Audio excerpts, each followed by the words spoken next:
Let's go! Let's go! Dude, this is so... What the hell is going on? This is so fucking weird, dude. If anyone's in the So weird. audience, let us know how we sound. This is the quarantine episode special. Yes, it is. Boys, What? What? what's up?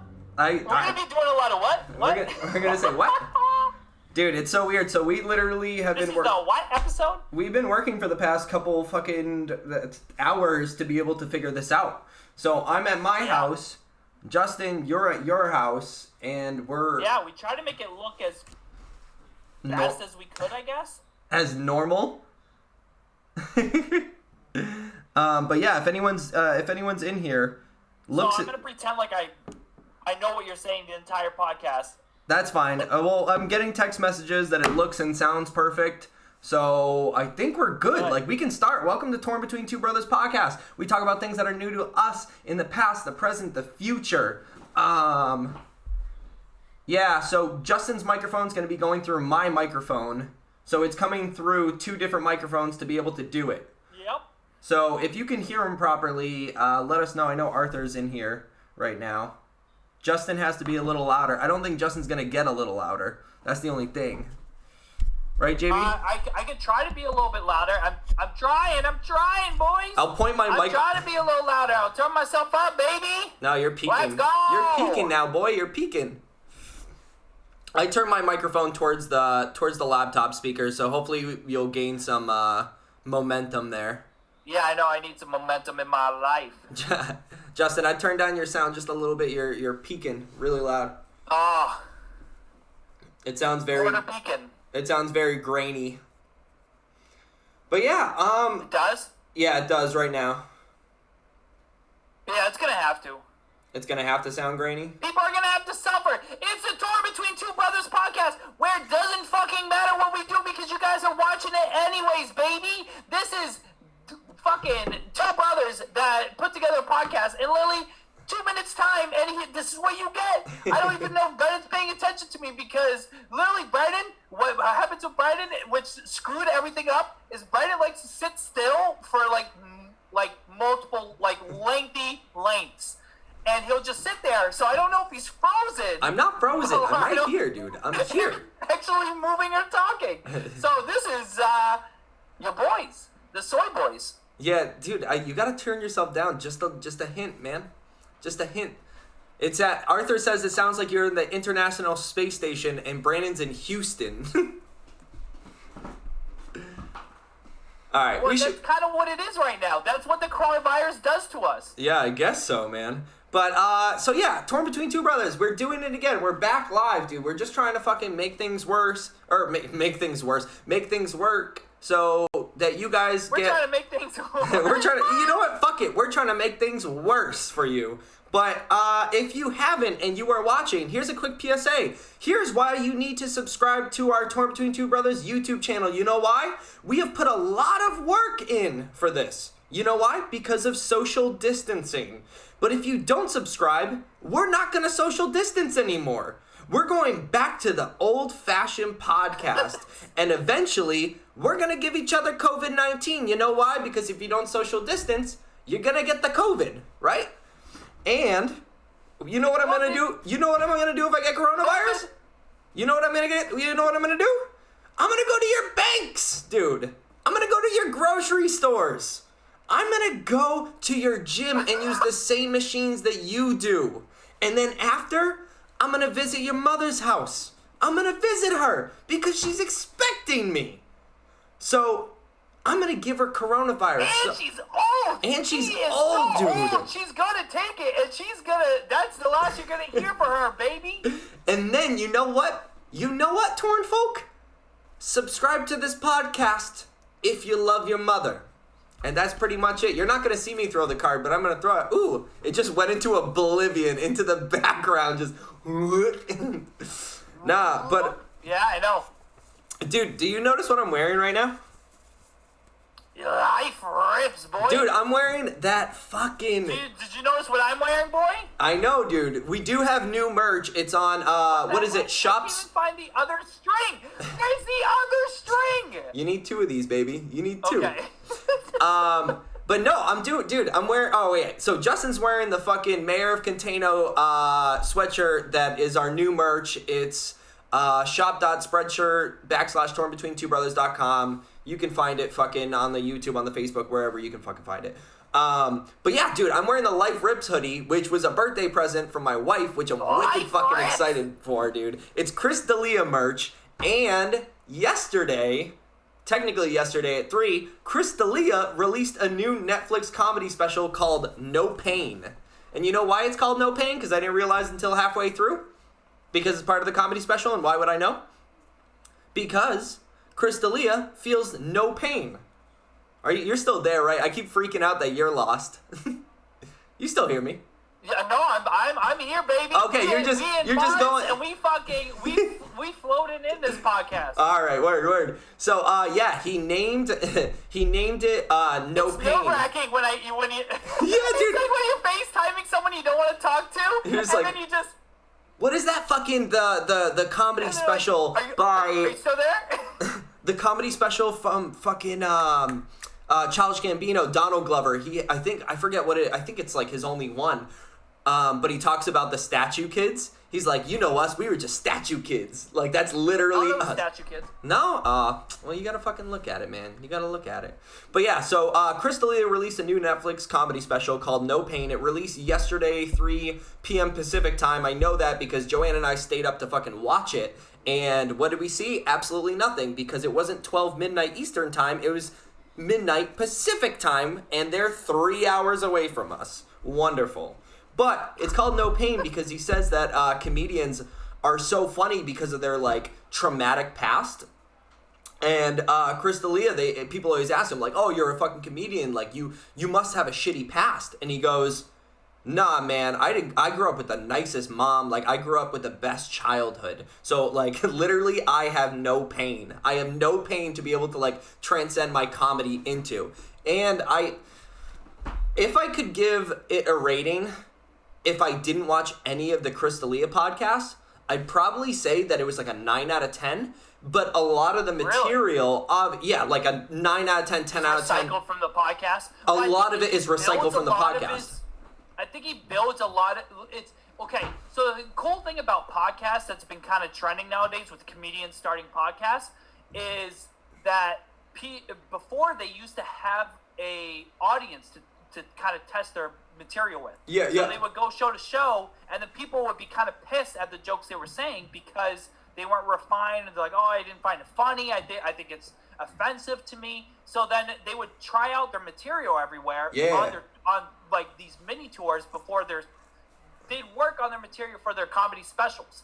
So like a lot of times they're gonna test their materials, but now with the new podcast format that all these long form podcasts that all these comedians are doing, they can take those jokes and build it and even use guests to kind of refine it and kind of see what people are attached to, because you can use your audience comments or general gravity, because I mean, like, look at your sweatshirt. You attach to the way he says life rips and that concept, like, so he life can fucking build rips, dude. Build his cult following, but then he can also use it to build his jokes. Yeah, exactly.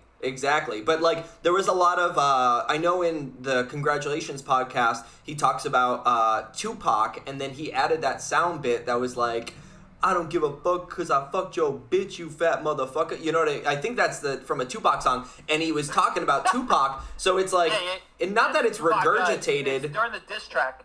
Yeah, the diss track. And not that it's regurgitated from the podcast, but obviously he's talked about it in the podcast, so what is he doing? He's collecting all information. If I'm randomly dancing, it's because my service is bad. Oh, is it? Are you Ethernetted up? But yeah, no, the special was dope, dude. I really enjoyed it. I was waiting for it for so long. Obviously, Chris D'Elia is like a huge fucking, a huge inspiration for not only the podcast, but just like comedy in general, and like how I just feel about him. He just seems like such a fucking like low-key good dude, you know? But yeah, so yeah, that's what I watched. I think that's why I was drawn to him too. Just the way he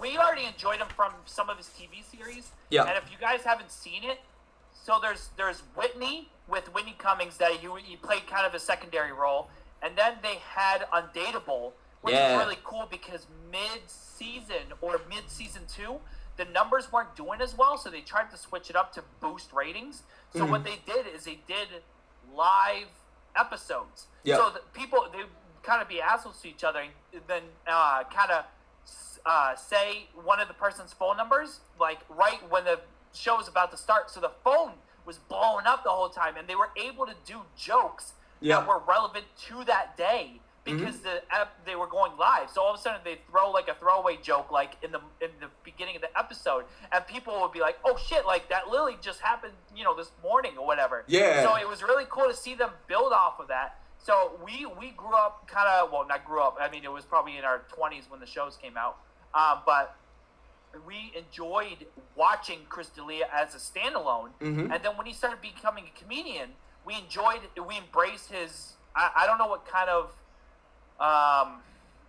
like male exuberant humor, I guess. I don't know how it is. He makes fun of girls. He makes fun of, he's just like I think the best way to describe him is from his comedy special, what is it? White Man, Black Comic or something like that? Or I don't think I've ever seen that one, to be honest. I know there's one of his first ones. Because I know on Netflix at least there's like Incorrigible, Man on Fire, fucking White Male, Black Comic. White Male, Black Comic. Pretty much saying that. Yeah, so it's pretty much saying he's a white male, but he's a black person's comic. You know what I mean? Yeah. So and I think that's what it is. He's entertaining to all, but he's still like a white male doing white humor, I guess. Yeah, no, I feel you. Nah, he's good shit though. Like literally, dude. So I got the Life Rips hoodie. So on his podcast, if no one's ever seen it, it's called Congratulations. He puts up his number so that his fans can text him. Obviously, fucking, you're not gonna respond, but I switch it up a fucking little bit, dude. I'll text him every now and again, make conversation with myself, and then a live notification pushes out. So he texted me today, which is obviously not him texting me because he's not gonna text one person being like, "Yo, check out my Netflix special." It was just a mass text to anyone that's registered to that number.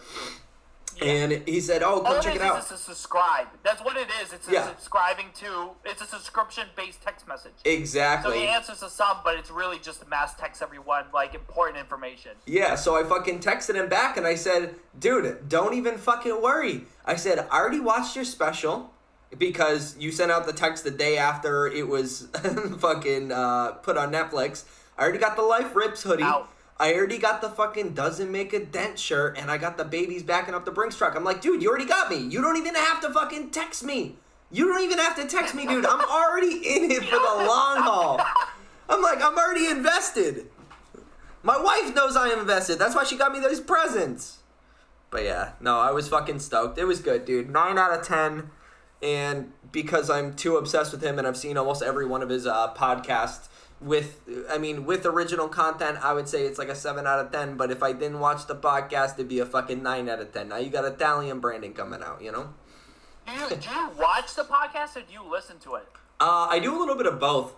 So like at first, it depends because sometimes I leave my laptop on the side because he goes, "Oh, those of you for the audio podcast, he'll stop and say that." Joanna says she thinks I'm gonna leave Chris D'Elia for her, which is probably true. But so sometimes I leave my laptop on the side and I'll for Chris D'Elia. Huh? Yeah. What, dude? Leave fuck. You know what? D'Elia. Fuck you, dude. Fuck you. But yeah, sometimes I leave my laptop on the side. Huh? I'm just saying you said it wrong. Okay. Well, thank you for correcting me, motherfucker.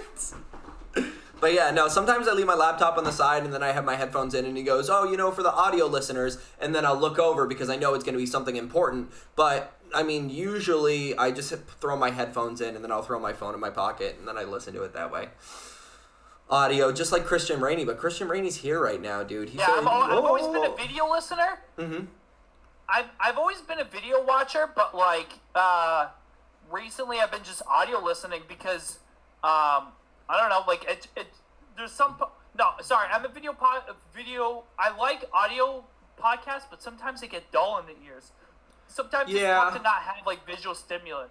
Like I can't listen to a podcast in the background because I feel like if I'm listening to something that isn't music, like it's people talking, I can't concentrate on multitasking.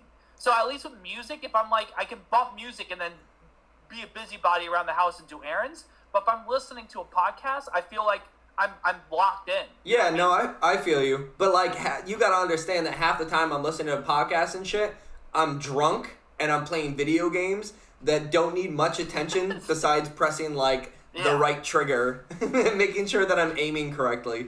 Like I've been playing Borderlands. I got Borderlands 3 from my birthday present from you, and then I got Destiny 2, which are like pretty old games, but I didn't have the money to get back into them. So when you got me that for my birthday, I was like, "Let's go!" I was fucking stoked, dude. Let's go! Let's go, baby! Speaking of money, your boy got the stimulus payment. If you are watching this right now, check your bank account because you got that money, that cash money, the Trump bucks. Dude, I'm not even supporting it because it's so funny. I saw a meme where it was like Republicans are telling people that don't support Trump, being like, oh, like you should accept the money because like it's money from Trump, and then the Democrats are like, well, if you accept the money from Trump, you're socialist because dude, it was the fucking meme of the dude sweating. Stimulus package to everyone. It was the meme. There was a meme of the dude just like sweating. That was like the socialistic view. Like everyone gets money, everyone gets free healthcare, everyone gets free everything. So it's like, all right, are you a Democrat or are you a Republican or are you a socialist? Like, pick your battle, baby. You know what I'm freaking out about? That when your arms go past the screen, they don't come onto my side. I feel like there should be a hand right here coming out. Wait, I can't do it. Oh, yeah, right here? Yeah. I'm like, I feel like you're... needs Joanna to be a stand-in, so it looks like a hand extension. Your arm just goes forever. All right, I'm doing this too much. I look like I'm hailing Hitler. So, yeah, your boy, I mean, to me, the money disappeared. Yeah. So, the money pretty much disappeared. I got the $1,200. My birthday month is March. Yeah. So I literally got the money. It was $1,200, and then I have to pay my car insurance for the year, my house insurance for the year. So that was $1,196. What did you do with the rest of the $4? $4 went. Like literally the day the stimulus today. Literally it cashed in today. This is my stimulus check. Yeah. And then like I don't know, 20 minutes later, the check got cashed from my insurance company. Yeah, but so I literally saw it go within 20 minutes. Justin, what did you do with the rest of the $4? Yeah. What did you? Yeah. What did you do with the rest of the $4? You know what? I put it towards my future kids' college tuition. Oh man. Dude, can you imagine when we have kids? Like, we think we're in crippling debt. So what? I don't know. Maybe if Trump keeps pushing these socialistic views, they're gonna have free education. Hey, let's go. Actually, speaking of socialistic things, yeah. Did you know that the House of Democrats is planning to introduce to pay Americans $2,000 per month until the economy recovers from the COVID, baby? Wait, $2,000 per month? Why? So what they're trying to do, just to, like, more stimulus money. Oh, for who? For us? Like, for everyone. For everyone. $2,000 a month. Oh, shit, dude. So they feel that the payments baby. would continue for at least 6 months and would last until unemployment is back to how it was pre-COVID-19. Okay. And it actually kind of, I think it takes influence from Canada, because Canada has, I don't think it's been paid yet to the people, but it has been passed, I guess. Sure. So they're going to be getting $2,000 a month while this whole thing kind of keeps going. No way, huh? Dude, let's go. Tell them to bring me my money. Hey! Oh, so if it looks like I'm frozen or I'm not talking for a little bit, take that as a sign that I'm trying to see if you're talking because it's like laggy a little bit on my end. Yeah. So feel free to fill it in until I catch up. Oh, no, you're fine. Actually, if I can fucking get in there, dude, I don't know if, like, your shit is done, but I had some shit on the stimulus check, too, that made me laugh. Can I talk about it? Is that okay? Is that okay, baby? You can do whatever you want. Dude, fucking, okay. So, obviously, the stimulus bill, we all know it, $1,200, Donald Trump, Justin's got the money, I don't have the money because fucking... The fucking my tax returns for some reason don't college money, baby. No, my fucking tax returns, dude, they don't go. I don't know why, but they didn't direct deposit this year, so they sent it by check. So it took a little while. So I didn't receive my fucking tax returns for 5 goddamn weeks when I was just floating, and then I got the tax return money, and now I'm fucking all set again. I'll be good, but. The stimulus bill, dude, I'm assuming I'm going to get a check in the mail for it. I'm assuming that's just what it's going to be because my tax returns didn't come in, so the stimulus bill is not going to come in. Yeah, it's probably going to happen that way because you didn't direct deposit with your with your bank. I did, dude, and I did. Fucking annoying. Either way, but you know what? Oh, for those of you that are wondering why I sound like I'm underwater, it's because we are trying to do this. So my mic goes into his system, and there's no real easy way for OBS to capture one singular window. Mm-hmm. So we tried implementing a bunch of things, but there's not a way for Brennan to hear it and for the program to hear it at the same time, unless it hears everything, which will cause a bunch of reverb and a cataclysmic like explosion of like shit. So literally, my mic is going through his laptop back into his microphone with the snowball, and then back into it. So instead of just like streamlining how clean my audio sounds, because obviously I'm still in the same setup as my studio. So like literally, this is the exact same mic and mixer and everything on my end. So the only thing is just the issues with transposing it from my end to OBS on his end. Yeah, exactly. Took a little bit. But dude, alright, real quick, going back. The stimulus bill. Did you see what Donald Trump wants to do? Which is fucking hilarious. No, I didn't. Dude, he said for everyone that's getting a check, he's withholding the checks for one reason, to get his name on it. Which is fucking hilarious, dude. So on the Trump bucks is real, baby. Dude, on the memorandum part, the memo part of the check, it's gonna say Donald J. Trump. Yeah. Dude. That's so funny. I'm sorry, dude. Okay, again. That's such a cock move, dude. Yeah. You know what Trump did? You know what he did? He went like this. He went, check out my cock. It's on your fucking money. Well, that's what I'm fucking... Do you know how much it's going to piss off Democrats to take the check, go to the bank and be like, here, can you cash this? And it says Donald J. Trump right on the front of it. There's going to be a few ripped up bills. I bet you what's going to happen is it's going to be, all right, 2020 prediction for the month of May, I guess, because that's probably when the checks are going to come in. Yeah. There's going to be a new trend of rich people that don't need the checks. Ripping it up. Rip up the checks in protest of Trump. Like, every single person that said they were moving to Canada is going to be ripping up their check. Absolutely. Abso-fucking-lutely. Dude, and the funny thing is that, like, I get it, dude. This is politics aside. I don't like the fucking guy at all. I don't like the guy. I don't care. Politics, whatever. Either way, just fucking throwing his cock on the table and saying, hey, you excited to cash a check with my name in it? Dude, and it's so aggravating. It's so fucking aggravating. Instead of an elephant trunk, dude, instead of an elephant trunk dick, it'll be called an elephant Trump dick. That's what it's going to be called. An elephant Trump dick. I fucking love it, dude. But no, the funny thing is that, like, you think I fucking care. You think I care that your name's on the money. Money, boy. That's $1,200.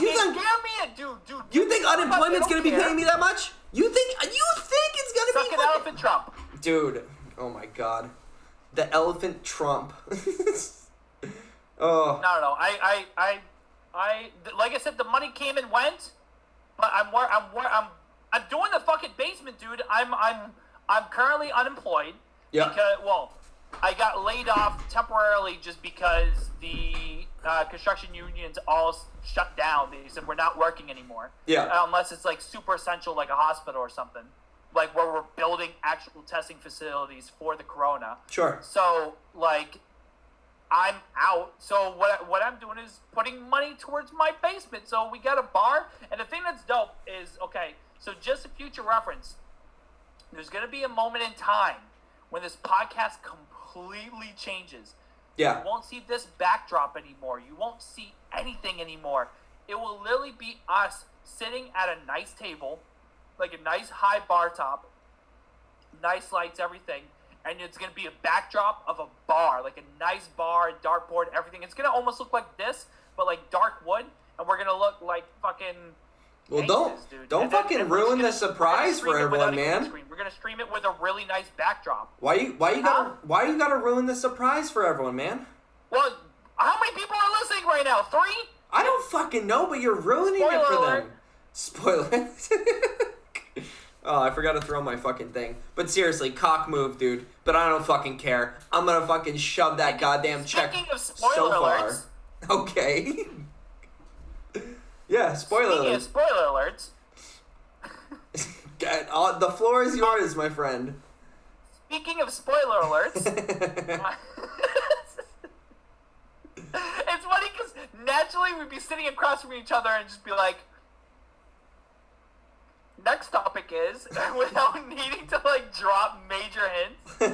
But now it's like, I don't know if you got me or not, because I'm like, right now, this is Brennan on my screen. Dude, that's literally me on my screen too. I'm just sitting here, like, chilling. So I watched a new movie. So during the coronavirus, during quarantine life, what do? You just Netflix it up. You Netflix all fucking day, baby. Mm-hmm. And one movie I watched that's fucking weird, dude, is The Platform. El Hoyo, for you Spanish folk that know it as the Hoyo, because that is the hole in Spanish. Now, did you watch this movie? It just came out like a month ago. You're talking to me? I hope you're not talking to anyone else. I thought Yeah, I thought you were looking at the comments or something. No, I don't think that I caught it. Is this the one about time? Okay, so this is a... What's up? I said, is this the one about time that you were talking to me about? No. It's a completely okay. different movie. It's a dope movie. You'll be a little disappointed in the ending, but I won't say what the ending is. No, that's fine. You're good. So, trust me, Brandon, you have to watch this movie if you're bored, dude. It's so fucking fire. Like the concept. I'll describe the concept. I won't get into deep detail. I'll let you guys watch it. Trust me, go watch it. So, it's an international movie. So, it's dubbed with English. So, It's a Spanish movie. And the thing is like, it's dubbed really well because Kat was watching it with me, and like halfway through the movie was like, is this dubbed? Are they speaking English? And I was like, no, it's been Spanish the whole time. Like they've been like you can't tell because it's cut really well. Where like when people are talking, it like the mouths match up, and they cut from person to person really well to not even you can't tell. Yeah. So it's a Spanish science fiction horror thriller film which premiered at the 2019 Toronto International Film Festival, the TIFF. And it won the People's Choice Award for Midnight Madness. Now, this is where I thought was really cool, and I think you'll appreciate it as well. So, what happens is the People's Choice is the most popular film of the night. Sure. But the attendees are invited to vote, like they're, like on their own. They don't have to, like on their own merit, I guess, for their favorite film by putting their ticket stubs in voting like ballot boxes outside of the theater once they've watched all the movies. So like you walk out after watching all these movies and then you put it in like a random ballot box and then whoever gets the most wins an award. Dude, that's old school as fuck, man. You couldn't say like... Yeah, dude, it's so cool. So You're good. What? You're good. Oh, it's Matt Dick in a ballot box? Alright, so at TIFF, the film secured right after, so this was like last year it happened. So they actually, after that festival, they secured a worldwide streaming deal on Netflix. So so that's why it's on Netflix. It just came out like 3 weeks ago on Netflix. I think it was March 20th or something like that. Yeah. So this concept is you'll enjoy it because it's like a big philosophy question. So what happens is there's this cook, who this major big time cook or whatever that has a bunch of like assistant cooks underneath him, and they cook a bunch of food to put on this platform. Okay, so it's this prison cell of 200 floors or whatever, and they put all the food. They get all the prisoners in there or whatever, and they put the food on the platform on the top level, and then the platform goes from level to level down 200 levels. Okay, and at each level there's 2 people. So what happens is the people on top get to eat food, and then it keeps going down and down until there's less and less and less and less and less food until there's nothing. There's only like dishes by the 300th floor or whatever. All right. So what happens is they're trying to figure out if there's a way for spontaneous solidarity to happen where everyone is just randomly pushing for everyone to ration. Because if you rationed off the food, everyone would be able to eat. Yeah. But the people on the 20th floor are saying, fuck you, you're below me on the 21st floor. And then when they look up for help on the 19th floor, the 19th floor is like, fuck you, you're below me. Yeah. And it's like a big representation of what the rich and the poor scale is. Yeah. And what happens is, so this guy, you're following him or whatever, and you just follow one character that's in the prison. So he gets slapped into a floor and finds out every month you're rotated to different floors. So one month you could be on level 40, and 1 month you can be on level 200. Mm-hmm. It's all random. So it's interesting because they're trying to get everyone to ration off food, and then when he's on higher floors, he's what happens is he ends up on a lower floor and he has no food to eat, and he's literally starving and dying for a month.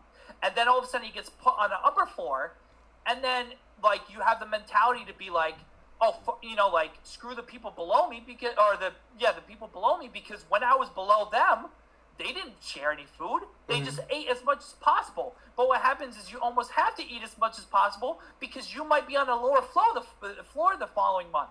So you might jump from 150 to floor 2, and of course you're going to eat a shitload because you just didn't eat for a month, even though you've had enough food. But you're also preparing, almost like bears hibernate for the winter. You're going to eat a lot of food because you might randomly be put on a bottom floor. Yeah. So it's this whole that's fucked, mind dude. game of all these people thinking differently. And the thing that's screwed up is you can't hold on to food. So you can only eat as much as you can in 5 minutes or whatever, and the platform goes down. And if you hold on to food, they blast heat or cold to kill you if you don't give up the food, because you're not supposed to hold on to food. So everyone's eating, but you can see people stepping on the plates and ruining it for the people below them because they're you guys did it to me. You have people spitting on the platform as it goes down, throwing down glass so it shatters on the platform, pissing on the platform. They're doing whatever because they're we don't care about you because you don't care about us when the roles are reversed. So then all of a sudden you get some people that are trying to be heroic and trying to create that spontaneous solidarity, and then you have some people that are you can ask for help from the top floor, but they're not going to say shit to you, and you're not going to say shit to the people below you because they're below you. What are they going to do? It's like a 10-foot or 15-foot difference between floors. So there's literally no way to go from floor to floor, even if you're on each other's shoulders. And the prison system's intentionally built that way.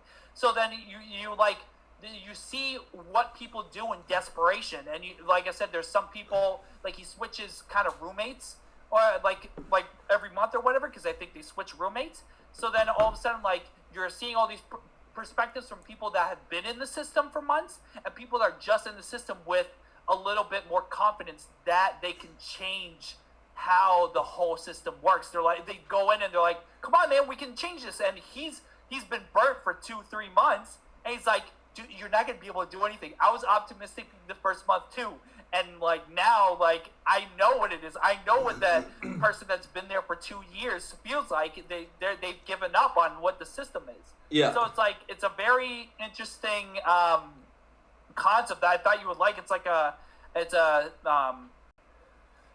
like a psychology experiment, I guess, to a degree. Yeah. So like he goes through the whole movie, and it's interesting because he one of the every prisoner is allowed to bring one item with them. So like, you know, people are bringing weapons, people are bringing like things to try to escape from floor to floor. People are trying to find like different stuff, and it's interesting to hear why people brought certain items. And the main character, you find out very early on, so it's not really a spoiler alert, but he brings a copy of Don Quixote, or I don't know how to pronounce it. Coyote. So No, I don't know what that is it? book is about, Yeah. but I'm sure the concept of the book is reflective of his character. You know what I mean? In the movie. Oh, But that's why it sounds weird. Don Quixote. I think it's Quixote, Yeah. if I'm not mistaken. I've never read the book, but I got two fucking hilarious things. One hilarious thing. Second thing is just like my my kind of reaction to it. The funny thing is that Dad literally puts in the comments, "Yeah, I feel like I'm watching it in the chat room right now," which is such a fucking dad thing to say. Yeah. But it's definitely a cool representation of almost the patriarchy to a certain extent. If Well, they say it's boomed up in views recently and had a resurgence in popularity because of the coronavirus and like the aspect of the rich and the poor and everything. No, absolutely, yeah. It's Yeah. definitely, it seems like it's a good representation of it, and that you don't go along, if you don't go along with that, the justified patriarchy, then you're going to find yourself in some place, in a situation that you don't want to be in.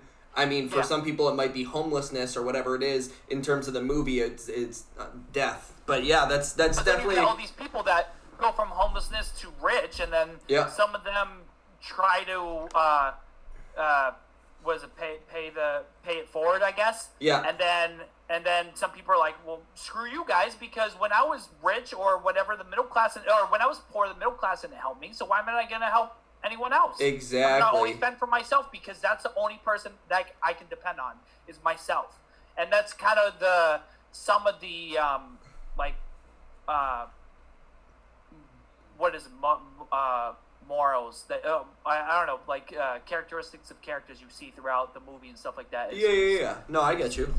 So, but the only thing is I don't know what the alternate ending is. But when I watched the ending, I didn't care for it. It's one of those endings that's like up to the viewer to decide what, like, their perspective is what decides what the ending actually is. Dude, I hate those. I hate those fucking movies, man. Yeah. You can have one few and far between of those movies, but like most of the time, you really want a solid ending. Yeah, and I felt like you could have had one dope final scene where, like, even if it leaves it open ended, it's like, okay, this is what pisses me off about the movie. So the ending is like 20 seconds short of an ending I would have accepted.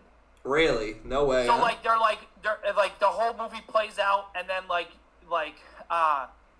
it's about to, like, you know, you're about to see a solution happen or hope for a solution happen. Yeah. And even if it ended before the hope is proven correct or incorrect, like almost like they're about to go fight the bad guy, and then all of a sudden it cuts to right before they're gonna fight him, and then it ends.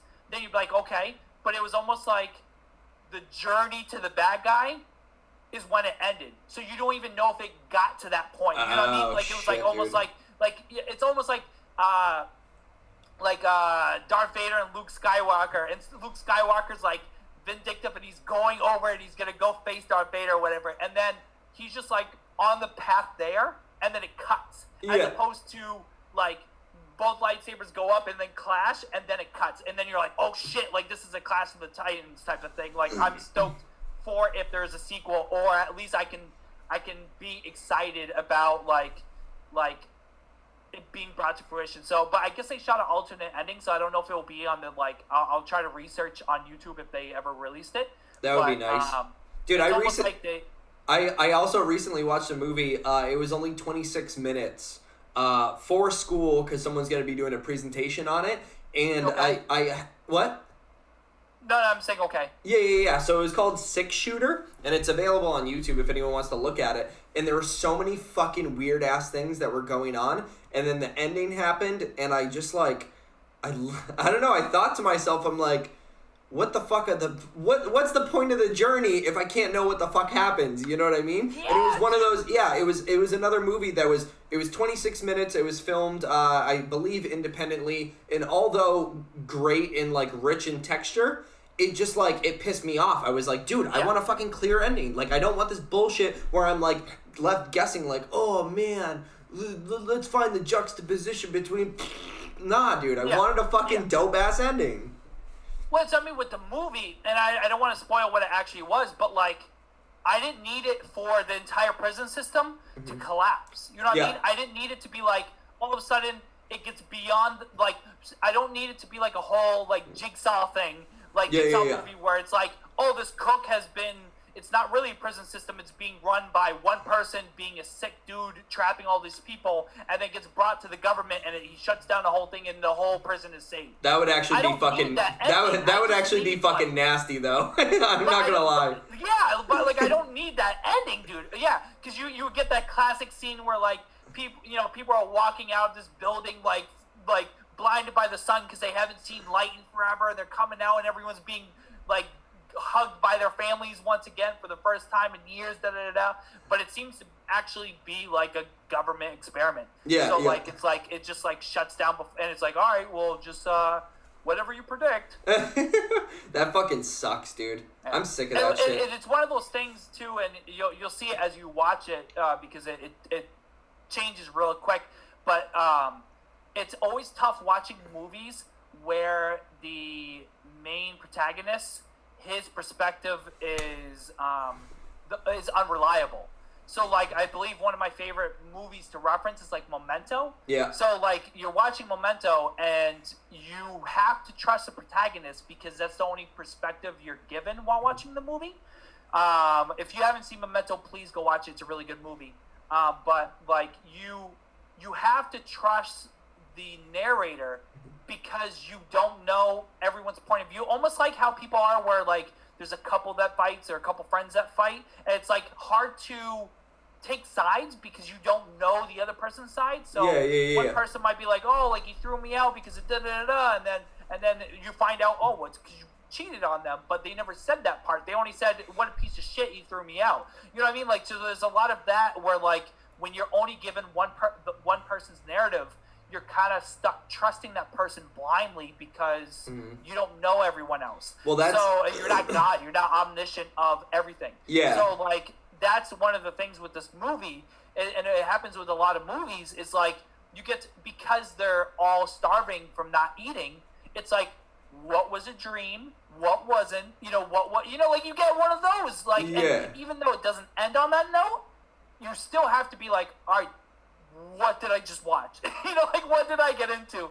But I don't know. It was an interesting movie. You could tell it was an international movie, just with how it was done. But I don't know. I really liked it. It's definitely one of those movies I'll probably be telling people, but I'll probably forewarn them, hey, just a heads up, like, the ending might deter you. So just appreciate it as a philosophical concept. Yeah. No, absolutely. I was gonna expand upon your point about the reliable narrator that he's the only kind of focus point that you have to trust. And I think being an English major, I was taught about the reliable narrator, but I was also taught to not believe everything the narrator says. So you almost have to view contradictions, similarities, and differences, like this whole ordeal with the face of the narrator saying, like, oh yeah, I did X, Y, and Z, and you're like, well, but for what reason did you do X, Y, and Z? Like, were your emotions and your goals, like, valid? And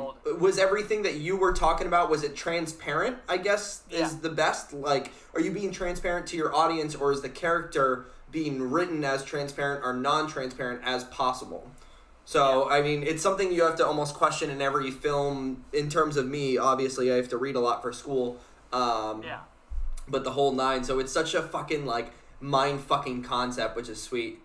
But I love when authors play with that concept too, because it's almost like memes and videos too, and I think that's what like there's like the meme, the anti-meme, the meme about the meme. So all of a sudden you get like all these different levels. It's very meta, yeah. And it happens in a lot in a lot of video games too. Like Super Hot, I think it's like breaking the fourth wall. There's a lot of games and everything where it's cool that the and I actually it's funny. I want to talk.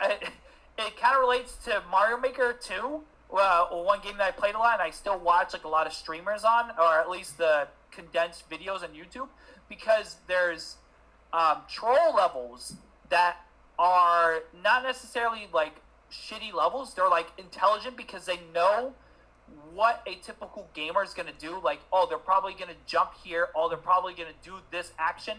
So let me create a way where they will fail and die for playing to the norm of a Super Mario game.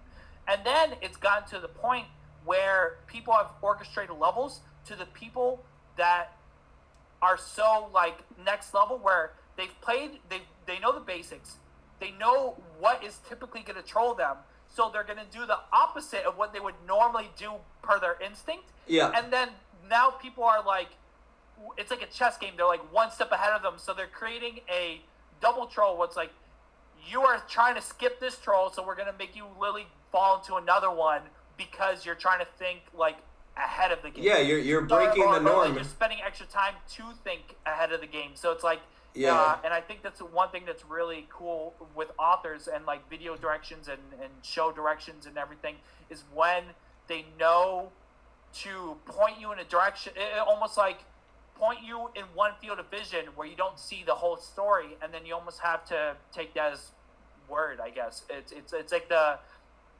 three forms of truth, your truth, that person's truth, and the truth. Yeah, you're forcing different perspectives on people that wouldn't normally go that route. And I think there's two ways that can end. It can either end very successful, or it can end like in the eyes of your audience extremely shitty because you forced it, you know what I mean? You brought it to the next level, and then it almost seemed like campy or corny, you know? And you're like, I see what you did there, I get it, but it still wasn't great. Yeah. It's a very fine line, because it's like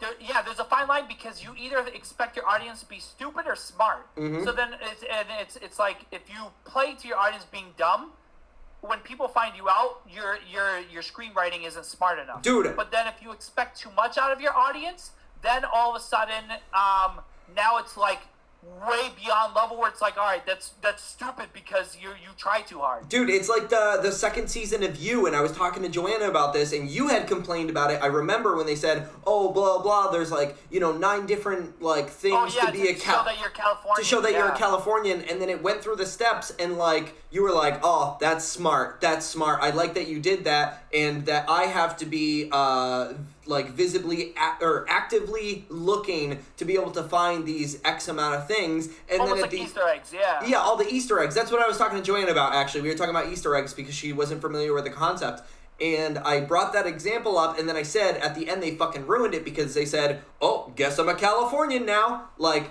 so fucking thinking your audience is stupid. Get out of here. And that's exactly what it is. And then, like, I remember talking to Kat about the same situation because I was outwardly pissed about it. And she's like, oh, I didn't notice that. Like, and I was like, but the point is if you wouldn't have noticed it, then you're not going to cheese to it the same way people discover it on their own. Yeah. That's why all these Reddit pages about movies and shows and all the Easter eggs exist, because people get excited about the indirect screenwriting that isn't in your face. That's like something you have to venture off and find on your own. So it's like, I feel like it's a level of like appreciation where like me, I'm looking for these like little tidbits and be able to, like, the coolest thing is when you find something out that someone hasn't found out yet, and then you can like kind of brag about that you've discovered it. Yeah. You know what I mean? Like it entices you. It's like when you're telling a story and then like, or someone's telling a story and you know the backstory to it, and then all of a sudden you know the lore, I guess. Well, that's it applied to like regular life.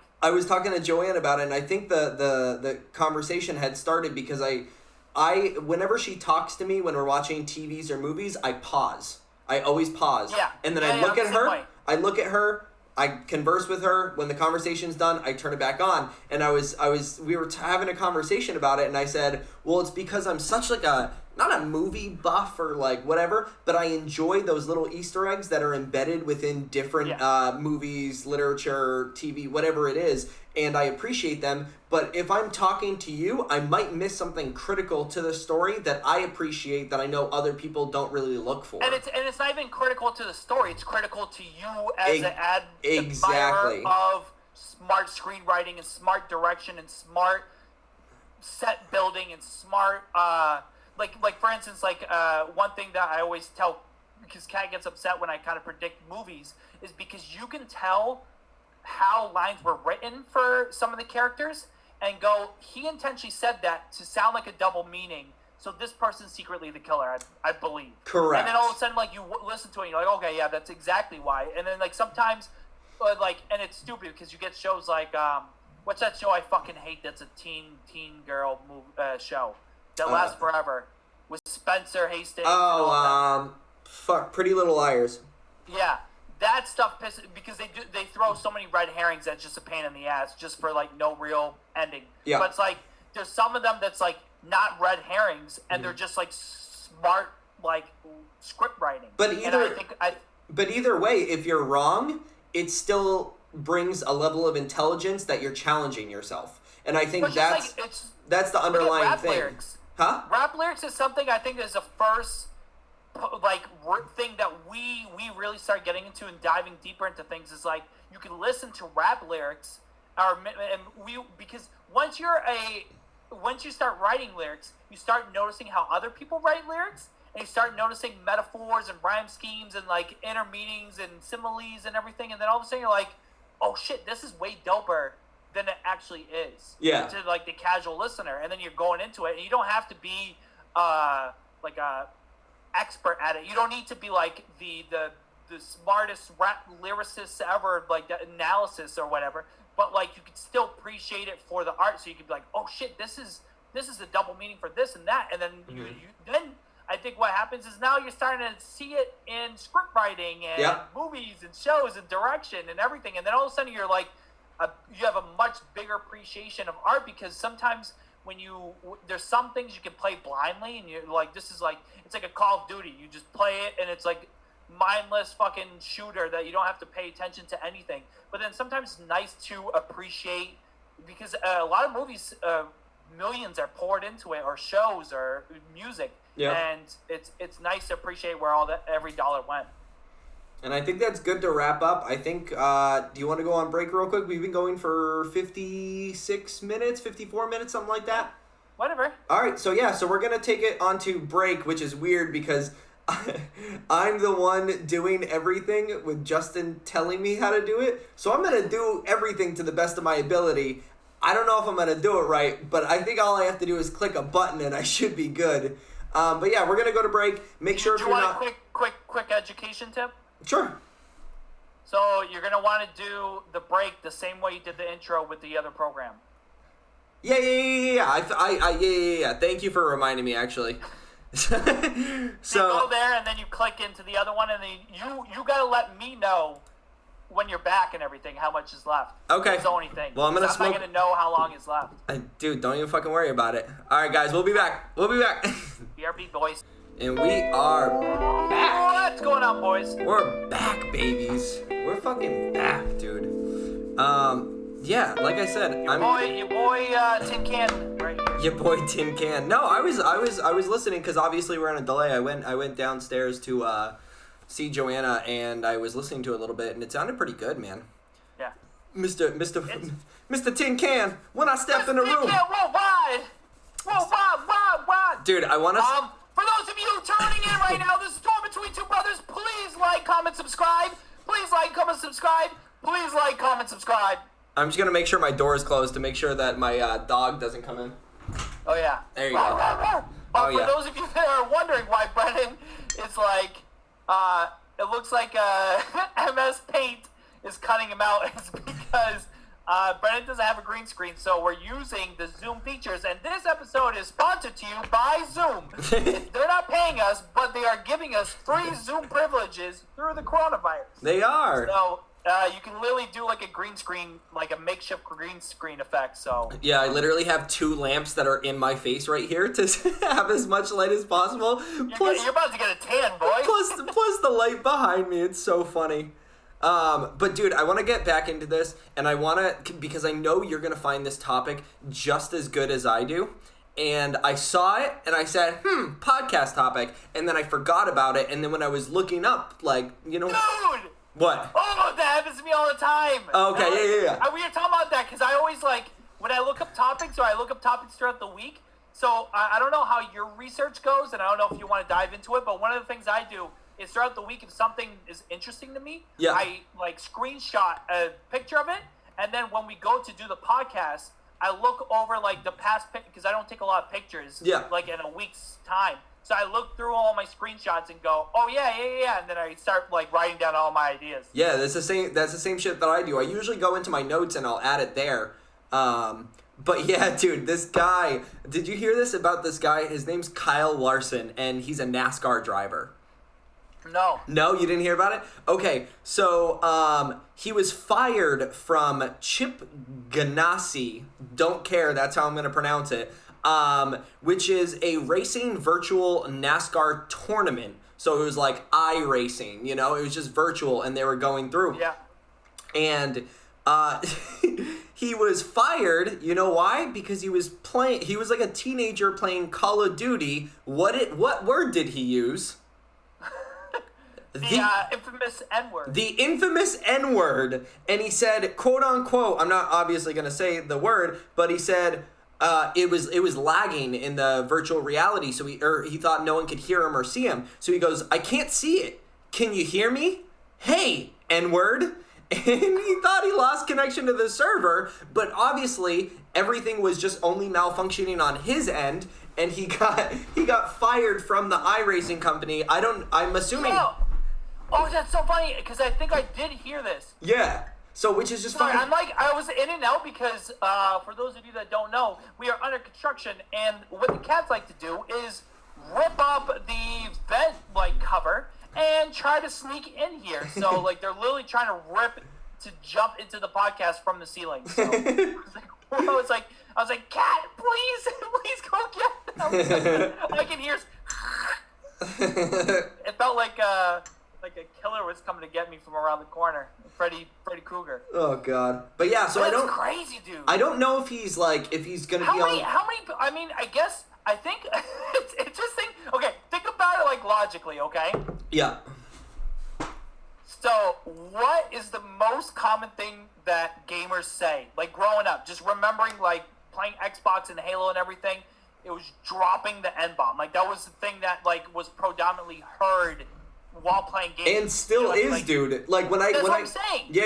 So think about all these gamers growing up with that program in their head, whether or not they are at fault for it, because I'm sure a lot of the people that are doing it, it's because it's almost triggering their subconscious of doing it the past 20 years. Yeah. And then all of a sudden it accidentally drops, but they've been accidentally saying it for 20 years. Yeah. So it's you gotta think that's literally how that's almost gaming culture, I guess, dating back to Halo 2 on Xbox to a certain Live. point. I mean, there's so many words in the English language that young gamers aren't supposed to say, but they say it because they know it'll trigger an emotion given by someone. To counteract the emotion triggered within them for losing a game and getting pissed about a game. Exactly. And it's so fucking weird to think about it. And I was thinking about the gaming culture and think about how many gamers accidentally drop it, dude. Yeah, exactly, dude. Fucking PewDiePie, there's Ninja, I think did it.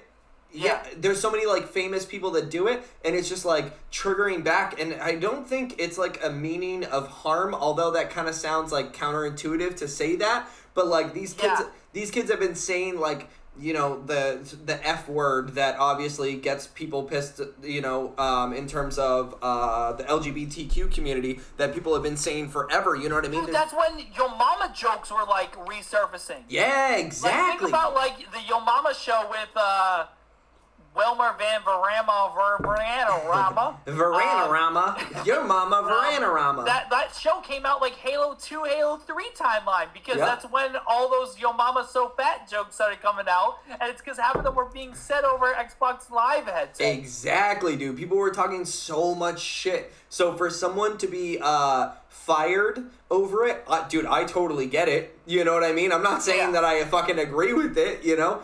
But yeah, it was just fucking funny to hear about, and I'm like, oh my god, this guy fucking had it coming. But he made a public apology, and obviously the iRacing tournament people, they said that it was offensive language and they weren't going to condone it, so they had to, drop the hammer. So I don't know what that will do in terms of his NASCAR career. Is that the guy that drives virtual?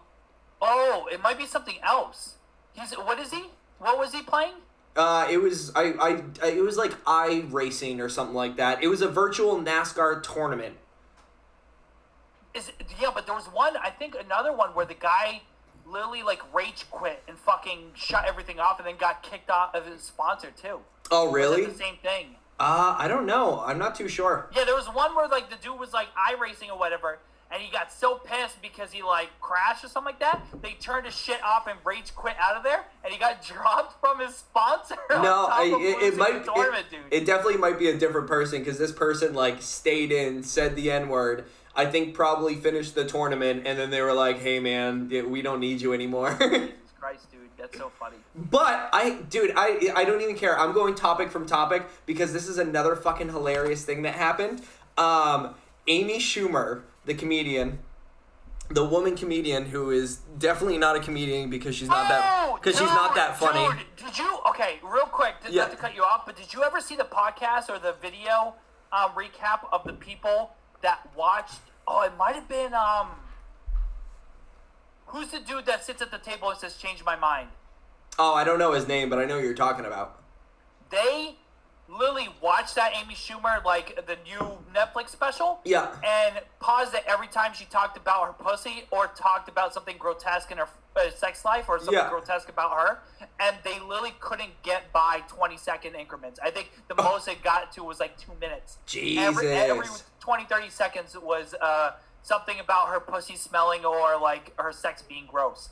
It's the same reason that that I don't think Kevin Hart's funny is because you're so branded in one branch of comedy and you don't expand yourself. Steven Crowder is the name, by the way. Steven Crowder, yeah, dude. Our folklore champion, our Torn Folk MVP, Christian Rainey. Dude, the one, if I was on Whose Line Is It, not Whose Line Is Anyways, but that's also one of his favorite shows. Yeah. Who Wants to Be a Millionaire? Okay, and I was asked that question, and I had amnesia out of the blue, like someone knocked me with a brick right before that question asked. I would call Christian Rainey because 100%, dude. 100%, like he knows that show, dude. Or I'd have Joanna watching me and just Google it because she likes to do that shit too. But yeah, dude. So Amy Schumer, not funny in a specific realm of comedy that people think is funny and has a lot of clickbait culture around it, in terms of what you were saying being grotesque and talking about for her pussy for whatever reason. Yeah. So she had a kid 11 months ago. It was all over the news. Everyone was talking about it. Amy Schumer kid. Well, she has a podcast, and it's called 3 Girls, 1 Keith. And she was on there, and she was talking about her kid and said that they had to legally, her and her husband or boyfriend, whatever it may be, had to legally change their son's name because they didn't realize the grotesque nature behind it. So his new name is Gene David Fisher. And this is like first, middle, last name. Yeah. I don't know if I'm going to pronounce it right, but I'm going to pronounce it the way I think it is. His previous name, being 11 months known by this name, is Gene Adel Fisher. And she realized that, I don't know if it's Gene or Jen, but he realized that their son's name sounded like Genital Fisher. Genital Fisher. And didn't realize it when they named him, but they had to like reverse name him and legally change his name because they were afraid that he would be made fun of for the rest of his life. Dude, okay, some of those you're gonna be made fun of freebies, but you're also gonna be made fun of no matter what, dude. Kids know how to think of things where it's like, if your name rhymes with fucking obese, you're gonna be called Obese Maurice for the rest of your life. Yeah. Like if you're if you have glasses, you're gonna be Four Eyes for the rest of your life. You know what I mean? Like it's you almost have to make sure you don't have any freebies, but at the same time, you're not safe. Dude, no, especially from kids. Oh, I gotta move my mouse down. I didn't realize this was in the shot. Especially from kids, though, dude. Like I was Brandon Booger on. Dude, you know it's so funny. For so People long. are going to think that their mouse is on the screen if they're watching the video podcast. Probably. Well, if they're on a computer, if they're on a phone, they're not gonna be like, "Oh my god, my cursor." My cursor. Brandon Booger on? Brandon Booger on, Brandon Burgers on the grill, and Harry Potter. I mean, those were my fucking names forever. Like, dude, I don't know if I had any like. I used to call you Justin. Rotating around my name. I used to call you Justin. Yeah, the French way to say your name. Justin. Yeah, you guys used to call me Juice Stains. Juice Stains. Which no, is low-key my next rapper name. Like, dude, if I ever do trap rap, it's gonna be Juice Stains. Juice Stains? No, but the fucking... Like you said, dude, you're not safe from anyone. Dude, I just turned 26. I work with people that... A demographic from 18 all the way to probably like 40s, even 50s. And the amount of times I get Harry Pottered at work, it's just like, yo, Harry Potter. And I'm like... And I know I've been conditioned for years and years and years to say yes to when someone calls me Harry Potter. But Genital Fisher, dude, I'd be a little bit upset. I'm not gonna lie. So funny. Fuck, man. I wonder if Jenna Fisher has a similar situation. Jenna Fisher? Isn't that the girl from The Office? Possibly. I don't know. I don't know. I don't fucking like The Office. I don't watch watching. She can let me know. But yeah, I don't know. It's one thing that's funny about nicknames. I don't know if you had like any like normal ones, but I know one thing that's funny is our cousin Sean, and then Jackie are her plus one. His plus one, I guess, is I don't know which fiance. Yeah, it's fiance. Keeping up with the family. So I remember Kat when we met her. And Kat had just met her, and they had first met me when my nickname wasn't JB. So the nickname JB is only a staple for the last 9 years. Sure. I think since I was about 21, because it was back when we were doing music. Oh yeah. No, I guess I had the what is it called, a nickname in a pen name?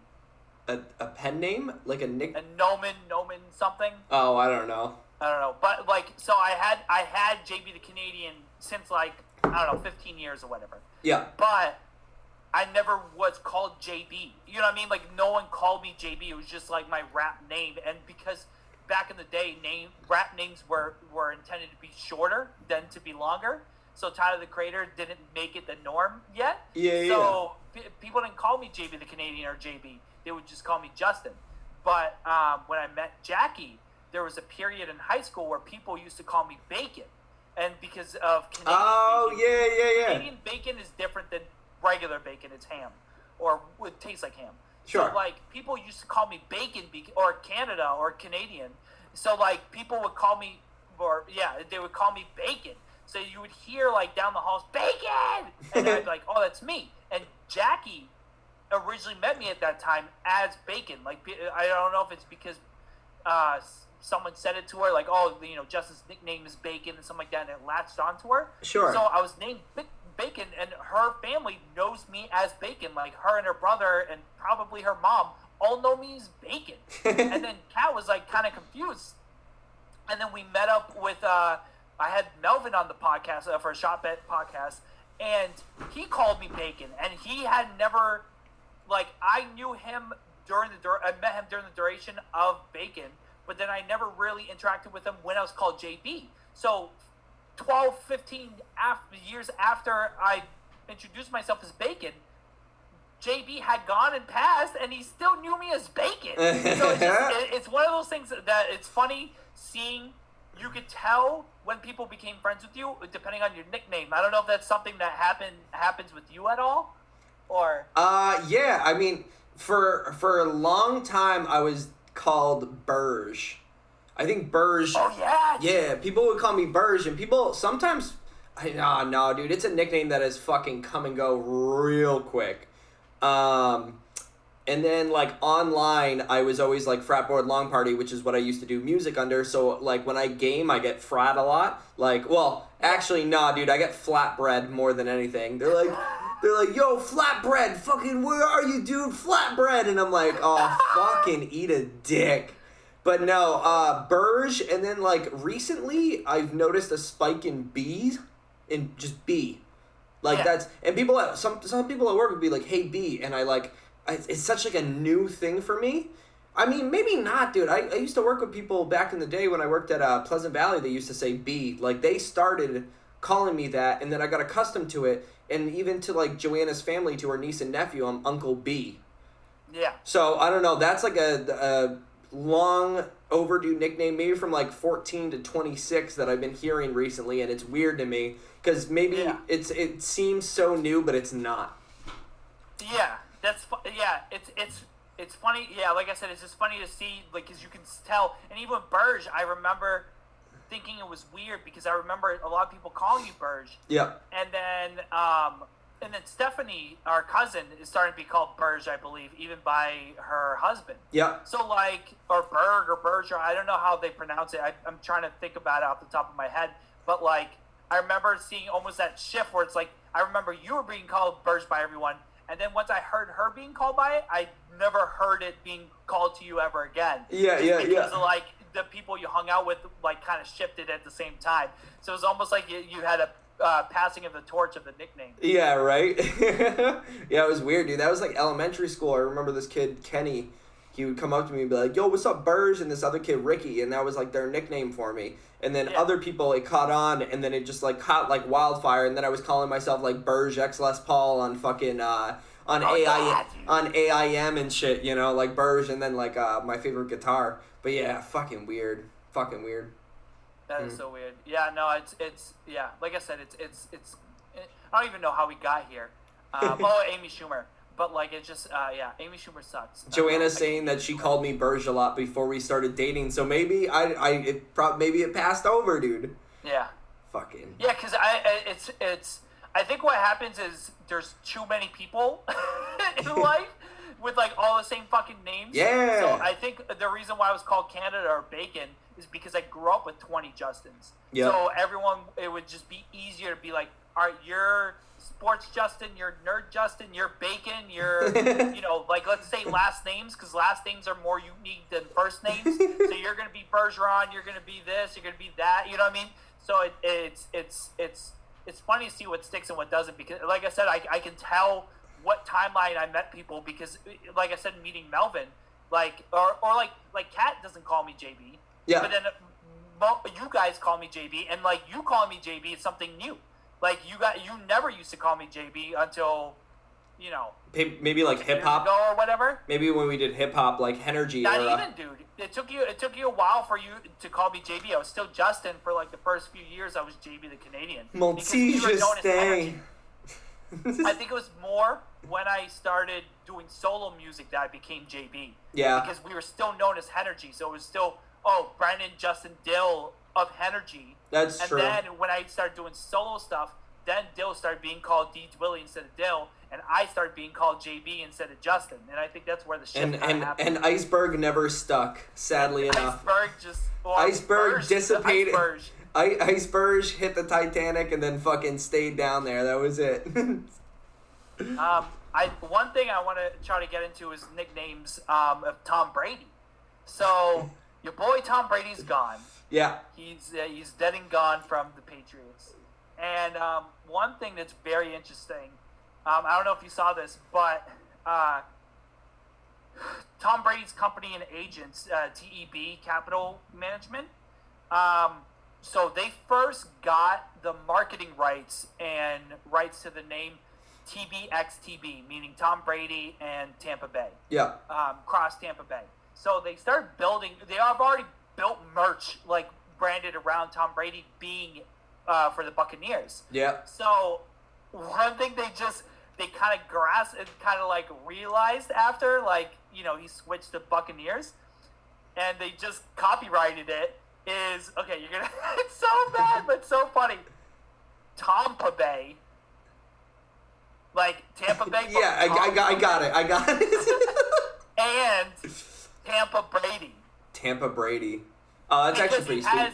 He has like the Tom and Tam and then Brady and Bay. Yeah. So like, they literally just branded. So now you're gonna start seeing shirts that are Tompa Bay and Tampa Brady. That's insane, dude. Those shirts are gonna last 2 years and then they're gonna be out of style when he retires. He was able. He was still able to keep his number though. Did you hear about that? I know they kicked the other dude's number off. Yeah, Goodwin. I think it's Chris Goodwin, but for a lack of a better name, I'm just gonna call him Goodwin. But he had worn that number for quite some time, and then when Brady was like, I don't know if Goodwin just said, you know what, you are fucking. It must have been in his contract. Well, you got to think the quarterback is the most recognizable and one of the most important solo players on the team. Exactly. So, like, people typically, unless there's a real powerhouse in another position, the quarterback is what people gravitate and are most familiar with the team with, especially for the casual viewer. So you see the casual viewer, they're gonna know the Edelmans and the people that Amendolas, like the people that have a name out like in social media and stuff like that. Sure. And Gronk, but like probably one of the most recognizable names in America is probably Tom Brady. Probably, yeah. The most famous and the most hated. Yeah. At least for us in the past fucking 20 years, something like that, dude. Yeah. It's because they ain't us. They hate us because they ain't us. Can I have a segment, but it's not a typical segment. It is, but it's kind of like sporadic. It's a rant. It's a rant of the day. Yes, dude. Rant of the day. Dude, we need like a rant of the day. Yeah, dude. Rant of the day. Rant of the day. Rant of the day. What are you saying? Dude, yeah. If we need to get like, I need to reach out to my buddy, who's a really good guitarist, and just like make like a couple like theme songs or whatever. And then just because I think like why is this trending on Twitter would be dope if we had like a bird kind of fly, like a Twitter bird fly in, fly out a scene, so that, and then like kind of just create like the make these segments a little bit more official, because I do love Rant of the Day. Dude, what is that song that's like na na na? Is that girls? I think it is, and it's by fucking don't fucking care. Don't Motley Crue. I saw them in concert. Don't even know them by name, but it's like Rant of the Day. Dan it. Yeah, actually, that would be pretty fun. I'm just spitballing. But dude, all right. So Apple, I think it was yesterday or today, they announced that they're going to be releasing their new iPhone SE for 2020. Although it's positive news for 2020, because who doesn't love fucking advancement in technology? Who cares? I literally could give a shit about the new iPhone. I really could. I'm gonna throw that card. I'm fucking done with it. You know why? Because it's considered to be a cheap phone for the small price of $399. And it's literally, they base their fucking shape off the iPhone 8.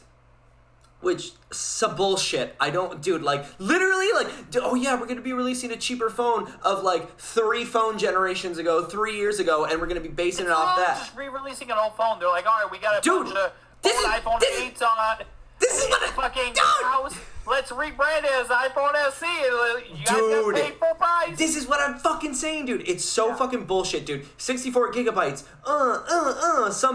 Same basic shape as the iPhone 8. Only one camera. I don't even know what I wrote here, but But the best part about this is that you can upgrade the iPhone SE 2020. You can, yes, by gigabyte storage. So if you want 128 gigabytes as opposed to the fucking 64 that you would get, you have to pay an extra $50. And if you want the 256 gigabyte, you have to pay an extra $150. It's available Friday. The iPhone that you wouldn't have paid for, except you're gonna get the SE. What the fuck is the difference? Dude, I know. I get so fucking mad at these, like... Buy an iPhone, boy, baby! Dude, I get so mad about... Yeah, literally. And we have iPhones, too. But, like, dude, rebranding an old concept and selling it for money has, like, been something that's been around for fucking ever. You literally take what you already made, you're like, alright, dope, I'm gonna fucking rebrand it, I'm gonna put it back on the market. But, dude, don't call it a fucking cheap phone when you're charging people, at most, $550 for the phone, not including service fees, not including fucking installation fees, not including fucking dick. It's just an iPhone. Oh, dude, it makes me so mad. So, Apple, I have your product, but a little fuck you too, you know? Yeah, I do you too. And I do you too. So I know a lot of you guys might be upset that we're not doing the spin the wheel this week because we literally can't. We probably could in the future. I just won't know what actually happens.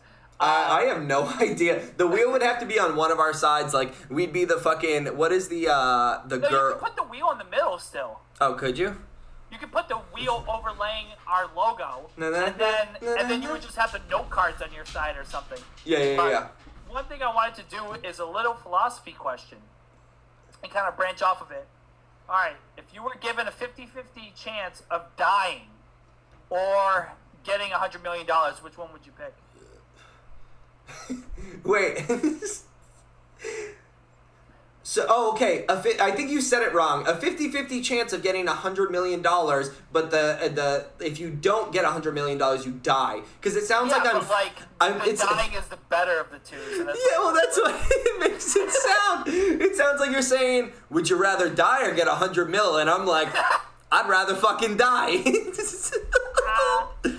I don't think I would take it, dude. I'm pretty fucking content with my life. Would I love, like, an airplane? Yeah. Would I love to die? Yeah. So maybe, who knows? I might take the deal.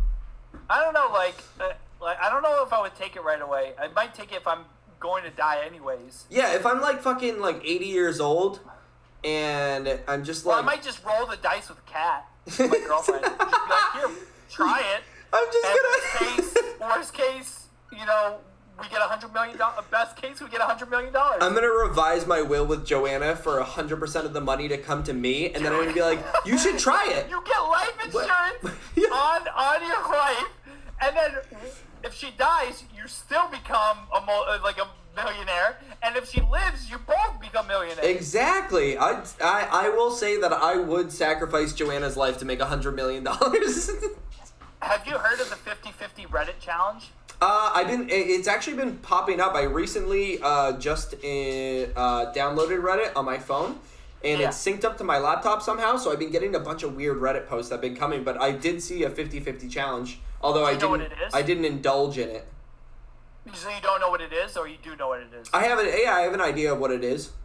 Okay, I mean, like, it's an old topic. It's just something that kind of resurfaced, and obviously when you think of 50-50 chance, you just think of, like, everything 50-50. I mean, I could have been talking about coin flips right now, but I figured that'd be too dull. So what you do on Reddit, and if you guys want to be bored on Corona season, is what happens is they provide a link, and you click on the link, and the picture will be one of two things described on the link. It will describe both of them. So it says either, you know, it's something awesome or gruesome, 50-50 chance. Yeah. So it's either like, what the fuck is her name from Big Bang Theory? Cuoco? Yeah. Whatever. Either a bikini shoe of her or an infected toenail. And then you play it, and then it either becomes a bikini shoe or a toenail. But, dude, that like... one other Reddit challenge. I just wanted to talk about if you know any other Reddit challenges at all. Like, I mean, you could talk about 2 Girls, 1 Cup, which is, dude, you think about how old 2 Girls, 1 Cup is, dude? How old is it? It's like a high schooler right now.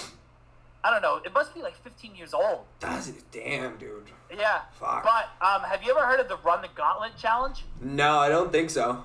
Okay, so don't do it. So what it is it's called the Run the Gauntlet, okay? And I think it's runthegauntlet.com. Yeah. And you watch videos that are the worst videos, like, of, like, shootings and babies dying and all this fucked up shit. And you gotta see how long you last by running the gauntlet, and you have to watch everything. Jesus Christ, dude. That reminds me of, like, 4chan days when they used to post a GIF, dude. I don't know if I talked about this on here, but it's kind of like... You've talked to me about it, but I don't think you talked about it on the podcast. Yeah, dude. So there used to be this fucking thing on 4chan.org back in the day. I don't know a lot of people that remember 4chan, but it was kind of like it wasn't the deep web, but it was like the deep web Reddit, so to speak. And there's so many things on there that are mildly inappropriate, but me and my buddy Eric Knapp used to go on there all the fucking time, dude. And we just go on there together and just, like, search the web and see some, like, fucked up shit, dude. And people, like, I remember Eric's, as fucked up as this is, it's like people that get the thrill off of, like, fucked up videos, like, dude, a car's going fucking 90 miles an hour, fucking chops a dude in half, and people are like, oh my god, that interests me. For what reason? I don't know. Eric's a fucking weirdo, but I love him. But there was this one fucking popular... I'm going to call it a meme, although it's definitely not a meme, but it was called Shovel Dog. And they would I totally forgot about Shovel Dog. Dude, they would have fucking pictures of, like, say it was, like, a nude girl, or say it was, or, like, a GIF. Sorry, it was a GIF. All GIFs, yeah. It was, like, a nude girl, or maybe, like... Which, for those of you that don't know what GIFs are, or GIFs... It's a moving picture. It's a moving picture. It's an animated picture. Yeah. So, it would either be, like, a new girl or, like, fucking, I don't know, just, like, funny content. Maybe, like, I don't know, someone's in the shopping cart and, like, things are falling, and it would be something that would, like, literally clickbait. Yeah, it'd be like the classic where, like, they're in the back, like, warehouse and things are toppling over, and it's like, oh my god, there's so many cans of Coca-Cola dropping, and then... Dude, so you would click on that fucking GIF, and for a while, dude, I swear it was like a goddamn year that fucking Shovel Dog was a thing. So you would click on that, and it was this video clip of a fucking dog getting hit in the head with a shovel. And he was like... pretty fucking traumatizing, because I still remember it as vividly as possible. It was a German Shepherd. I remember because it got hit with a shovel, and it stayed in my brain for way too long, and it will forever stay into my brain until I'm fucking old as shit. But it was literally, dude, so prominent, and I feel like that's kind of like a Run the Gauntlet challenge. Like, find how many fucked up things can you watch until you, like, cringe out and you're done. And it gets progressively worse too. Like, it's a gauntlet. Like, it literally is like a 100-level dungeon where it gets harder every level. Dude, so it's fucked. Like playing Diablo 2 in real life. So fucked, dude. I could see people watching that all day long, and then they fucking shoot up a school, because, you know, that's what's happened. Yo, speaking of school shootings real quick, I don't have any note cards left, so I'm just kind of fucking... I'm just kind of talking off... Drop the school shooter bomb just like in general? Yeah, sure. So I saw online there was a statistic, and it was, there hasn't been any school shootings since March of 2002, which obviously you can take that as because it's quarantined. But March of 2002? Every March, there's been a school shooting since 2002. Oh, okay. I thought you meant no school shootings. I was like, no. So 18 years of the month of March. And it could be it could have been something, but I wonder what it is about. I saw March. it on Facebook. Maybe it's like right after like February break, and you're like, oh, I fucking hate everything. Yeah, dude. Like, I don't know. You have to go back, and your parents are fucking mad at you, so you fucking throw on some goddamn fucking. And you can only last like 2 weeks before scooting Scooting a shul. It's the Mayor of Containo shirt. It makes things happen. Way, for those of you tuning in, we now have merch. If you want to find it, you can't. It's exclusive to only the coolest of Torn folk. So this is a Mayor of Containo shirt, and we got it printed. So if you want to buy a shirt, yeah, dude, it's everywhere. So it's just search up Spreadshirt Torn Between Two Brothers, or you can hit up one of us and you can get the link, and we'll send it directly to you. Exactly, and then dude. Be a exclusive member of the only Torn the folk. fucking Otherwise, dude. you guys aren't cool. Literally, only the true Torn folk have this shit, and it's only like me and Justin that have it. So no, there's a couple other people. Yeah, there's a couple people. There's a couple exclusive members. Yeah, there's a couple exclusive members. So if you want to be an exclusive member, you want to see how this fucking shit works, you want to be a true Torn folk and fucking let your fucking rise and shine, baby. You gotta, I don't fucking know. Rise and shine. Rise and shine. Yeah, wait, that was the only thing? Yeah, I just saw a post on it, and it surprised me. 2002, 18 years of March fucking having school shootings, and it takes a fucking COVID-19 virus to be able to go around for it to not happen. I don't know. I'd still be shooting schools with coronavirus going. You just go into an empty school and shoot it up, so when everyone comes back, they're like, oh God, oh God. Oh God. Why do all these lockers have bullet holes? This is the time to do it. This is the time to do your test shooting. Yeah, literally, dude. I wouldn't say test shooting. I would say this is the time, dude. For all of you that are feeling... You get this kid fucking just prints out a bunch of cutouts to put around a school and then like does some like Call of Duty shit and they're like peeking around corners and stuff. Dude, if you're gonna get your aggression out, you might as well do it in an empty school where you're not gonna take lives, dude. So get your cardboard cutouts ready, cause it's school shooting time, baby. School shooting season, boys. Be a doll and don't hurt anyone. Did you say be an adult? No, be a doll. Yeah, well, yeah. Oh, I thought you said be an adult. No, adults shoot anyone. Adults shoot up schools too, don't you worry. But dolls don't. Do you have any more shit? Dude, I literally I kept doing. I felt like you know when magicians have the row of scarves. Yeah. That they pull out of their sleeves. That's how I was with all my cards, and now I'm done. Oh, you're done too? I thought I was the only one, dude. I guess we can close I don't even know how long this... Dude, it's so weird because I don't have the setup. So I literally I'm like, all right, it's 9:23. I don't know how long we've been streaming. I don't know how many people are watching. I don't even know what people are commenting. I'm literally like in NASA, dude. This is literally my life now. You're in the International Space Station, recording at 1 hour and 35 minutes. We have had... The comment section has been pretty fucking lit, dude. I've been trying to answer as many questions or correct as many comments as I can because obviously it's new to me too, doing this whole setup. But a lot of people enjoyed this setup. We have had comments back and forth just saying we really like the setup, looks really good, it looks clean, you know. Obviously a little bit besides for me fucking being wonky as balls when I move around a lot. If we end up with the same setup, because we're trying to figure out everything, because even on quarantine, I think, I don't know what the 2-week precaution is, but I think me and Brennan haven't seen people in 2 weeks. So literally. We're like, oh, are we safe? Yeah. To hang out? Dude, that's what it is. is. Unless I need a fucking pack of butts, I don't really go out. And I have a mask and I fucking wash everything down. But you guys gotta stay home. We gotta fucking make this shit stop. But yeah, dude. So we appreciate you guys for fucking... I think what we're gonna do... We've talked... We'll probably have to do a setup because, I've been so busy, with... Because I'm still... me and Pops have been working on the house and working on his place and stuff like that, and I think that's the only people I interact with just because we have been throughout this entire time. We haven't stopped. We're not going out. We're just only working on stuff that needs to be done and getting stuff delivered and spraying everything down with PRL when we see it. But I literally have been so busy with redoing the basement and helping out with his porch that I literally today came up so quick. And we weren't able to really set up the audio settings just because what happens is it's like that old saying where it's 10% of the work, 90% of the work takes 10% of the time, and it's the last 10% that takes 90% of the time. Yep. So we set up everything pretty smoothly, and then all of a sudden we're getting to the audio, and it's all right, well, there's no real way for you to be able to hear it and the program to be able to hear it. Mm. And then we realized at the end that it's oh, Brian, you should be in front of one of your blank walls so that way it could read the green screen better, but you don't know until you're deep in it. And even if we've done testing, it's one of those things that just happens. It happens to the best of us. Yeah.